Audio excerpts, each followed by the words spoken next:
Hey friend, it's Brandon Gustafson with Assisted Living Investing. Excited to have you here with me on the channel today. Our topic for today's video is going to be getting into the difference between hourly wages and salary for your staff at an assisted living facility. If you're interested in learning more about that, stick around for today's video.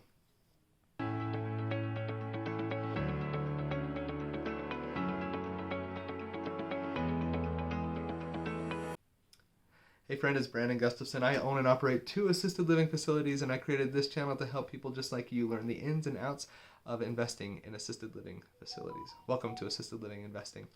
Before I get into the topic of today, I want to remind you to get over to the website, assistedlivinginvesting.net/calculator. We'll link it down below so you can go get access to that free resource to help you along your investment journey. Our topic for today's video is going to be getting into hourly wages versus salary for the staff of your residential assisted living facility. Which one works best? When should you use one over the other? Which one is most beneficial? When you should use hourly wages versus salary? Which type of staff, and how that's going to work best for you. So let's get into that in today's video. All right, let's define the terms first of all. Hourly wages versus salary. So hourly wages is basically you are paying somebody for the amount of hours that they are working at the facility. So if they are there for 10 hours and they make $20 an hour, then you are paying them 10 times 20, so you're giving them $200 for their time while they're at the facility.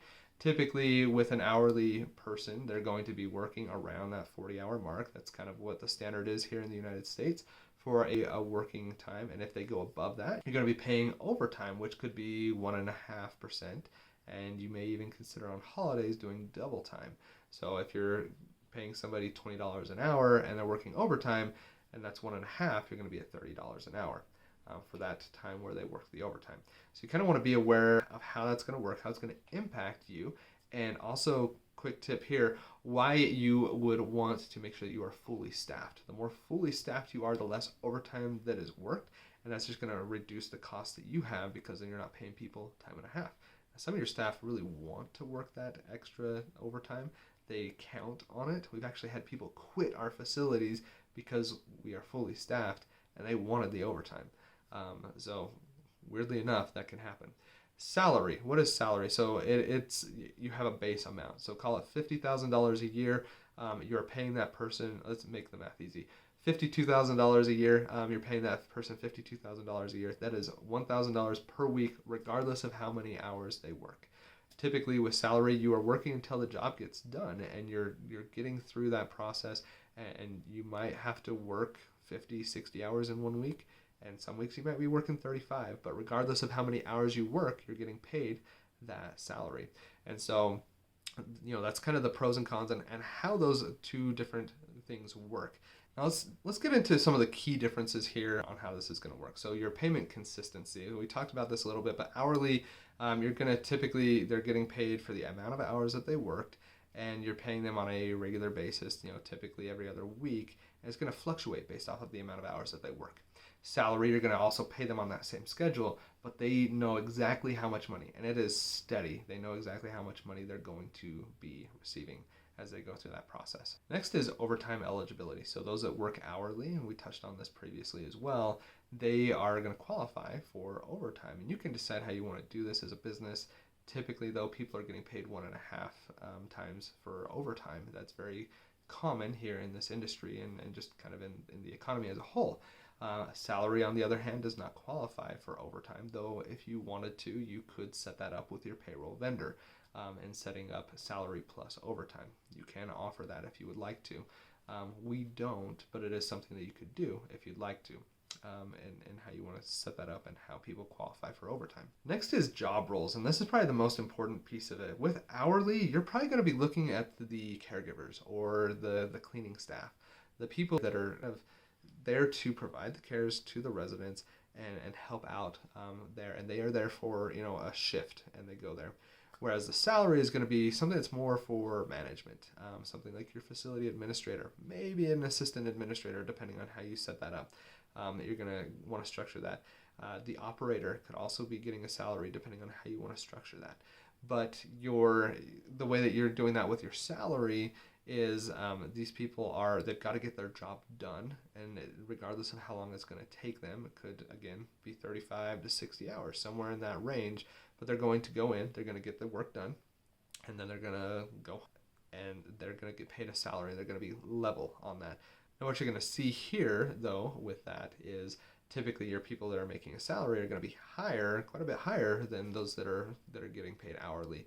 They're doing things that require a little bit more expertise. They require a little bit more management type style of things. They're making decisions. They're doing strategy, kind of helping to really help the business run and make the business money and that type of stuff.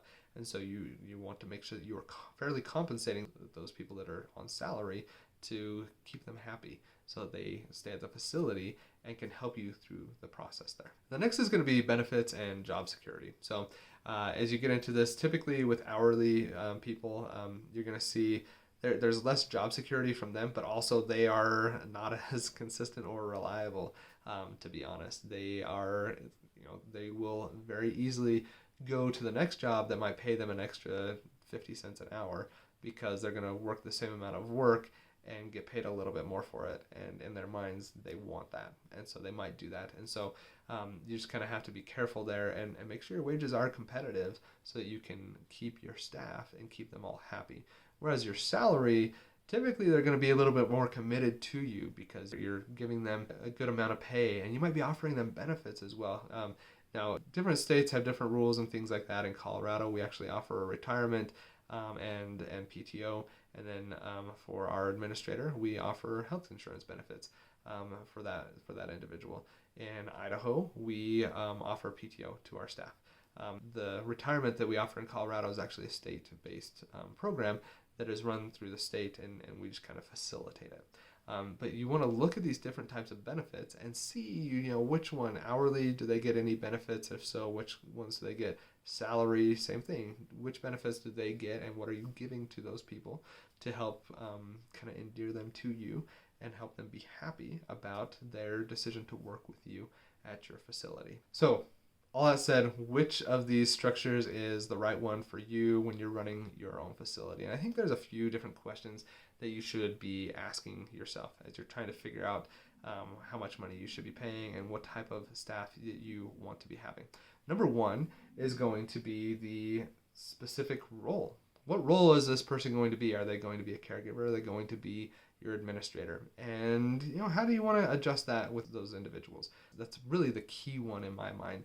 For what role are you going to do, and then how is that going to dictate the amount of money and the type of pay that they are getting paid. Next is the level of responsibility. So if you've got a caregiver that has progressed to a med tech and now they're up to being your assistant administrator, then you might want to consider changing them over to salary or giving them bumps in pay or things like that, because they are adding more value. They're doing more. They're having more responsibilities for the facility that's going to help generate revenue for the facility and helping you be more successful in reaching your investment goals as well. And the last one is going to be just kind of considering the needs of the employee and the employer. And what do they need at a given time? Some people really, I mentioned this before, some people want to be that hourly wage. They want to have the flexibility to work that. They want to be able to have the opportunity to get overtime so they can get some extra money, especially during the holidays and things like that. So it's something that you need to have that conversation with people and see what their financial situation is and kind of move forward with it from there. Here in assisted living, you are a business owner. And as part of that, you've got to have some of these hard conversations. You are responsible for the livelihood of your residents, but also of your staff. And you've got to help them through the process and help all of these people. And it can be stressful. It can be hard to go through that process. But you can figure it out. You're gonna be successful with it. I'm interested to hear how those of you that own a facility, which of these methods are you doing with your staff? Do you have a mix between hourly wages and salary? Do you only do hourly? How are you structuring your assisted living facility as you go in and operate it? And how is it working for you? And what are some of the hiccups that you're finding? And what's some feedback that you would like? And I'd be happy to kind of give you some guidance on what I found in running my own assisted living facilities. If you found this video to be helpful, make sure you like it, subscribe and ring the bell, and get notified every time we get on here on the channel. We're doing lives once a week. We've got the long form videos, and we're here just providing incredible value to you. The more you comment, the more information I'm going to get on creating more valuable videos and information for you as you go through the process. If you are interested in learning more and working with me a little bit, get over to the website, assistedlivinginvesting.net/calculator. We'll put a link down below where you can get access to our free underwriting calculator. It's going to help you out on your investment journey as well. Does residential assisted living sound interesting to you, but you just don't know where to get started? At Assisted Living Investing, we're here to help you through the process, start to finish. Thanks for watching, and have a great day.